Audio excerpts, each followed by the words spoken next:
14లో మనకు 47.7 వచ్చింది, వాళ్ళకి 45.67. మార్జినల్గా 1-2%తోనే 14లో మనం విన్ అయ్యాం.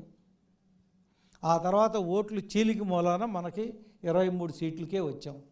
లేకపోతే మినిమం ఓడిపోయినా సరే 65 నియోజకవర్గాల్లో ఈజీగా గెలిచేవాళ్ళం. అందుకని మనం మీకు ఇప్పటికీ చెప్పదలుచుకుంది ఏంటంటే, రాష్ట్రంలో 147 నియోజకవర్గాల్లో తెలుగుదేశం, జనసేన, బీజేపీ 3 కలిపితే ఓట్లకి వైసీపీకి ఓట్లకి మధ్య 5% గ్యాప్ ఉంది, అంటే 2% గ్యాప్ ఉంది. మనం 2019 ఓట్లని సస్టైన్ చేసుకొని ఇంకొక 2% ఎక్స్ట్రా తెచ్చుకుంటే 147 కాన్స్టిట్యున్సీలు గెలవచ్చు.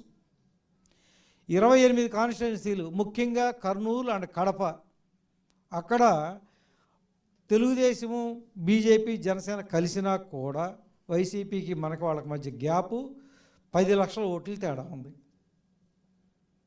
10 లక్షల ఓట్లు తేడా, చాలా చాలా వైడ్ మార్జిన్ ఉంది.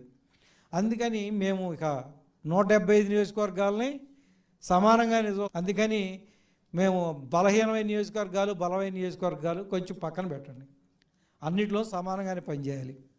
మేము తీసుకుంది ఏంటంటే క్రైటీరియా, అబోవ్ 35% వచ్చినటువంటి 2019లో అబోవ్ 35% వచ్చినటువంటి నియోజకవర్గాలను ఇప్పుడు కొన్ని తీసుకున్నాం.